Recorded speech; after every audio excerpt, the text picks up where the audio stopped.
right, welcome back. So today we are out here with the Outcast 4S V1 and the new Outcast 4S V2, arrma's answer for replacing the 4S line. So we're going to give them both a rip, just like we did with the Creightons yesterday. We're at the same spot. I'm going to hit the same jumps, but the electronics that are in this one are still the 6S electronics, but I have it on 4S, and I plan on putting the 4S electronics back into it.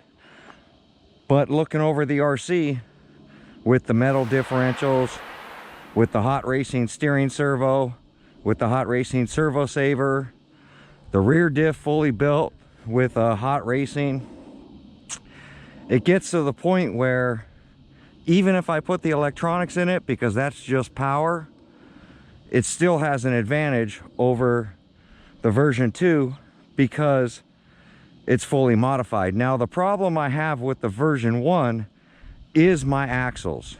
Now it still has stock axles and stock shocks. These shocks continue to leak, and the axles continue to break. So it's at a pretty disadvantage because of the axles, and that's what the version 2 is supposed to correct. So I'm going to set down my Futaba, which I don't like to do because it is my speed radio, but I have that bound up to my version 1 as well. So even the radio. Now I must say, let me get this off my neck real quick. So this, while I was getting the RC ready, I have this thing around my neck, and I've talked about this before, that I don't like these radios, that they're very cheap. But I had an issue.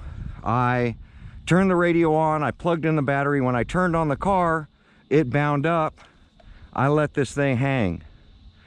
While it was hanging there, the RC took off on its own.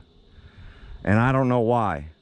There's nothing touching this thing, nothing hit the trigger, and yet the RC took off forward. I grabbed the RC, played with the trim again, and as you see, my throttle is pretty far off center now. It's to the right, and I noticed RC Guy Garage talking about this with his Outcast. I did have my Crayton version 2 yesterday glitch out when I was doing on-road. So we're gonna see. I think something's going on with these radios, but we're gonna run them and see if I continue to have the issue, or if it was just a glitch like what happened with the Crayton yesterday. It glitched for a second, but I was able to finish the whole day. Now RC Guy Garage has done several battery packs through his. This RC has never been run yet. Crayton yesterday, V2, first time running it, first battery pack, and it glitched. So I don't know, but we're gonna go ahead.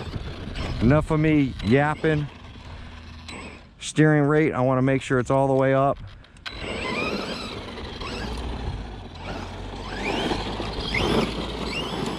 So this feels pretty slow compared to my Crayton. Yeah, that's full trigger.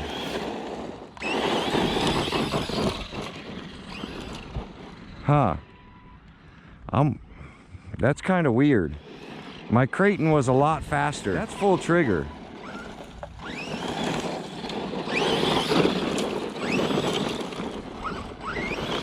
It kind of feels like this needs to be geared up. I don't know if they have the same gearing, but that's something we're gonna look at. No, this thing's gotta be on low voltage cut or something. I've got another battery pack I'm gonna throw in it real quick. Give me that other battery pack.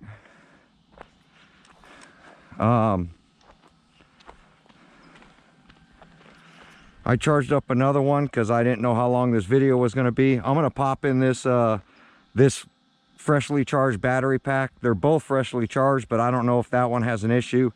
This one's out of my Crayton from yesterday, so we'll be right back. All right, I got another battery in here.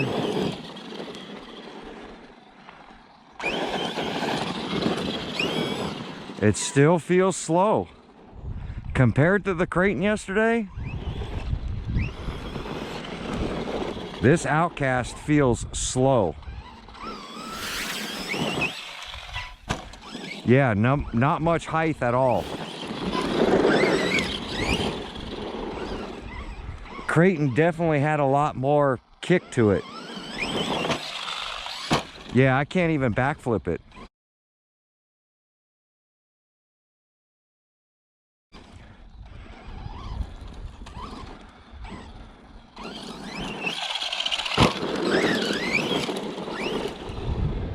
This is kind of disappointing.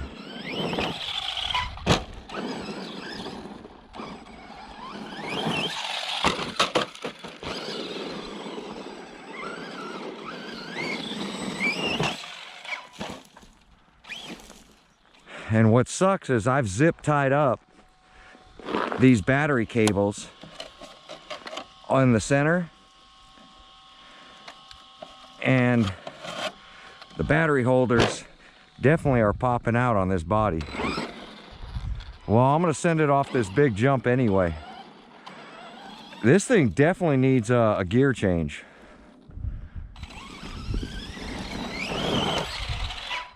That was full trigger and it can't make it to the next jump.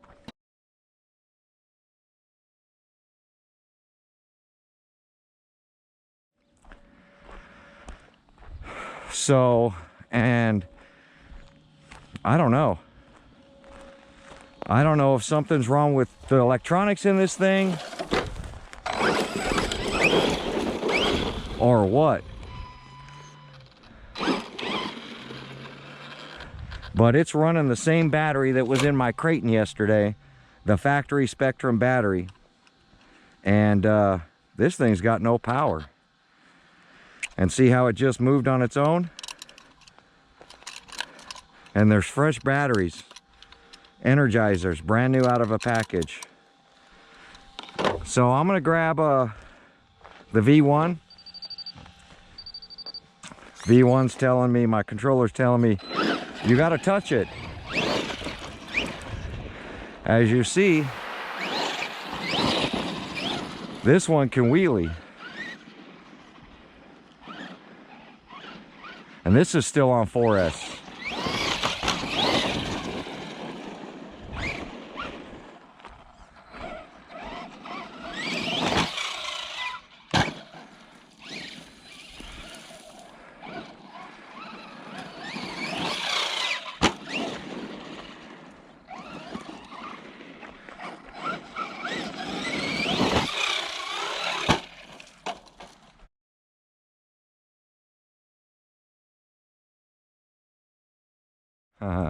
Maybe I should have tapped the trigger again once it landed. But yeah, this thing doesn't have any crazy gearing in it. Nothing like that.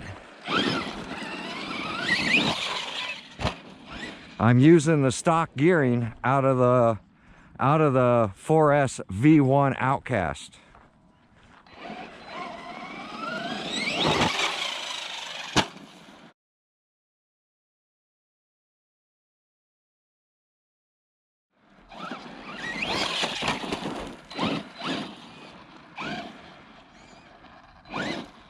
Uh-oh.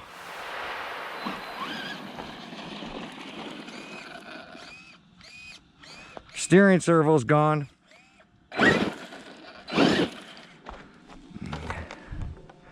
So I'm gonna pop the lid and take a look, but I wonder if the bolt just fell out or if it just stripped the gear. But something's going on. Now I've beat the heck out of this version 1 Outcast, and it's been on 6S for a while. Oh, something happened to my servo saver. It's got the hot racing servo saver, and I don't know if the servo saver broke or if it's the servo itself, because it's got a high torque servo in it. But I can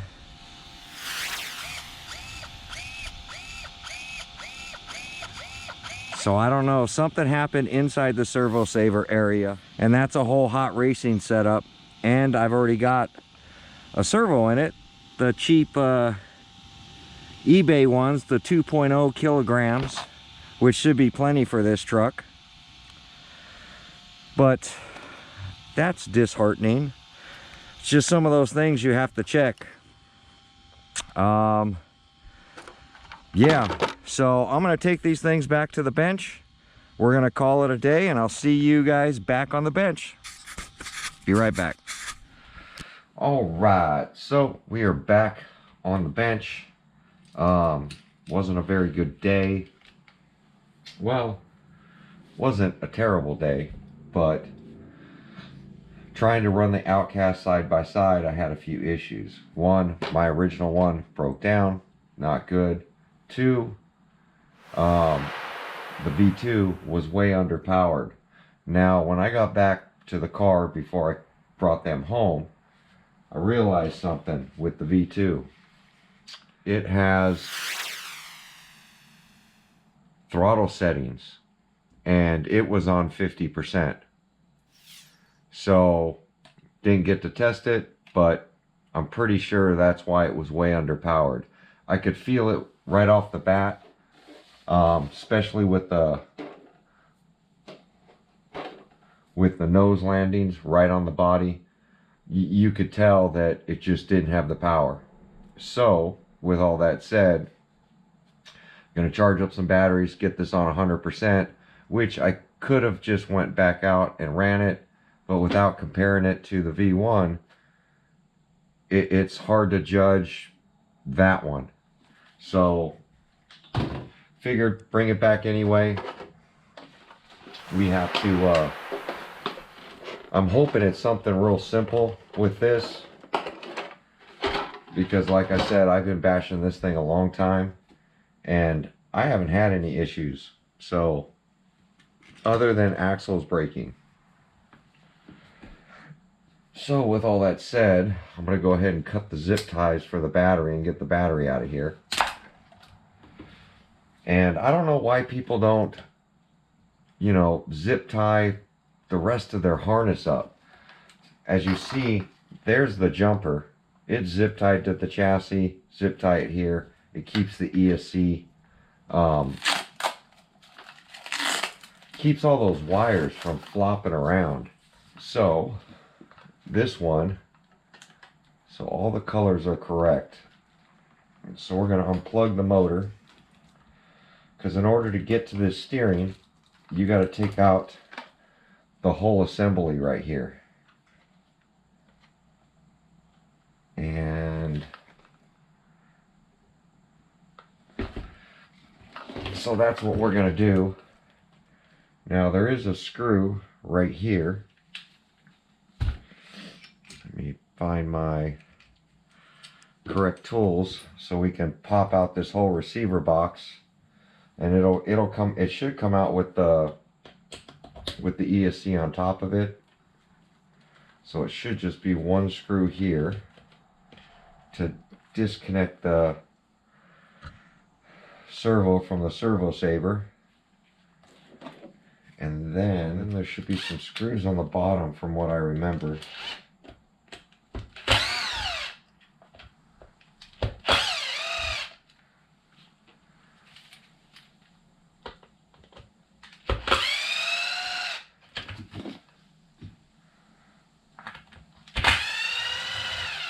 There it is, it's one in the back. And that should remove the whole steering. Now,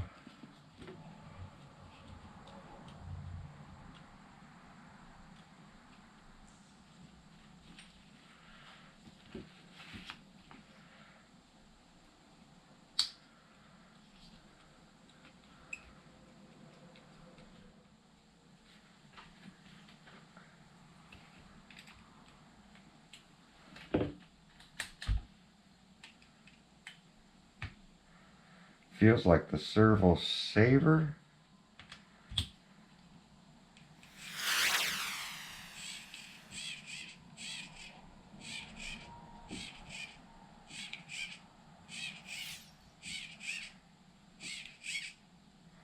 came loose.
So I'm going to throw some Loctite on this because it seemed to have backed off and then started to strip out.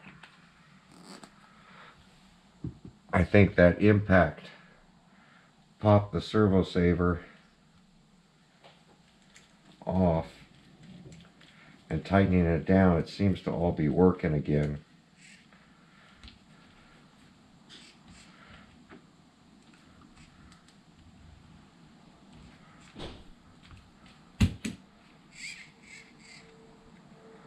There still is a little slop in it. Look at that slop. But I can't get the slop out of it. That's just part of this hot racing servo saver.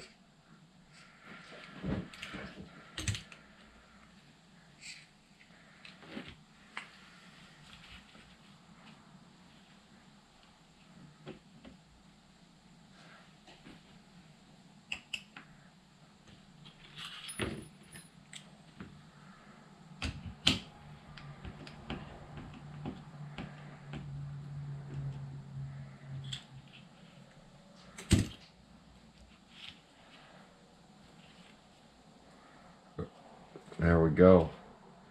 Now I can throw the assembly back in. So this screw lines up with that part from what I remember. And there is a diagram that tells you all this stuff down here. It tells you to turn on the radio, center it, and align this slot with your servo saver. That's the way you install it. But as you see, look at the slot in that hot racing servo saver. I don't know how long it's going to last. I haven't had a problem with it. This is my first issue with it. But looks like for now it's an easy fix. Yeah, that screws tight. And then when you install this, you should be able to get to this.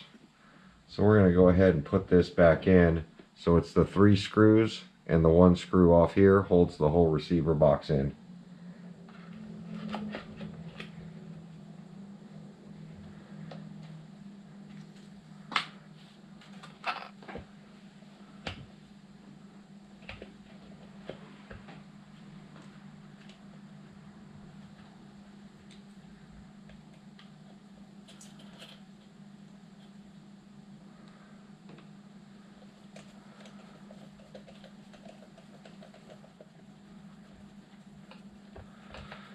Put back these 4 screws, and then we're going to test this thing out and make sure that it's working properly. These platforms are, you know, ARRMA's made their 4S and 3S line very modular, like the Slash, and I think that's why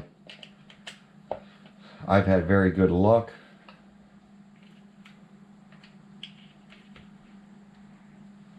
with ARRMA's 3 and 4S line. I can't say I've had all the luck with all their lines.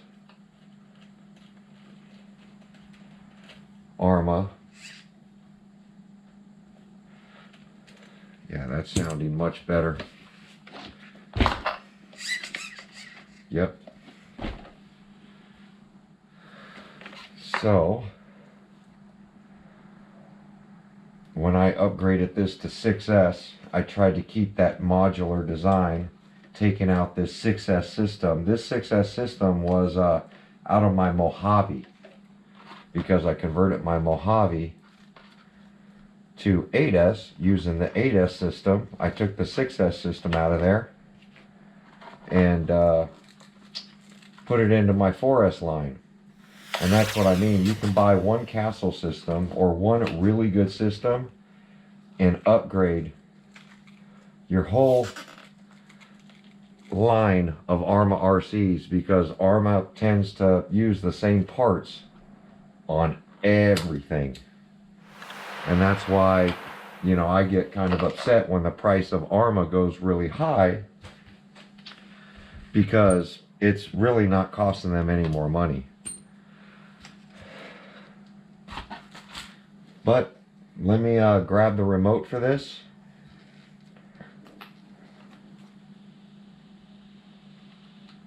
And we're going to see if it works. We'll be right back. Display mode.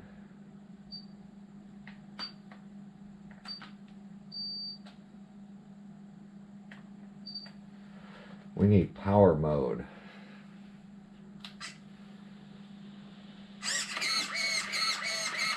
There we go.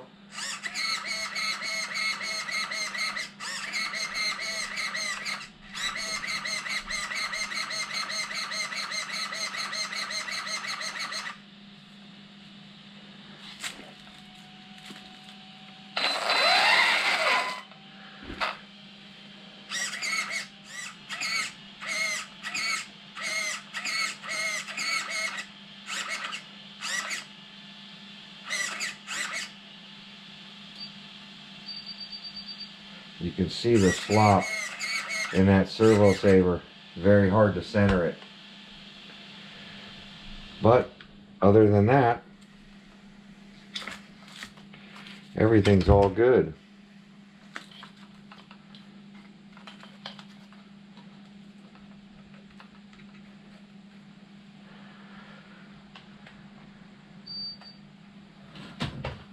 So I'm going to get the batteries topped off. I'm going to finish putting this side skirt back on, which you guys don't need to really be here for. And I'm going to get this thing back out, both of them tomorrow. And so I'll top off the batteries, and we'll try round 2 of testing, and hopefully it'll go a little bit better than it did today. Hopefully I can get my kids out with me again to give me a hand, because hauling all this stuff up there is not very easy. Even though with Creighton 4S I did it on my own, it's just easier when other people are there. But there we go. Nice thing about the 4S systems, and the plan is probably to throw the stock electronics in here. I'm not going to change out the diffs. I'm not going to change out the servo saver. I'm not going to change out the steering links. I'm not going to change all the hard modifications I've done to make this a better RC.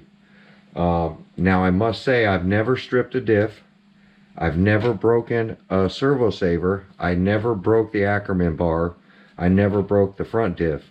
The reason I did these upgrades was to put it on 6S.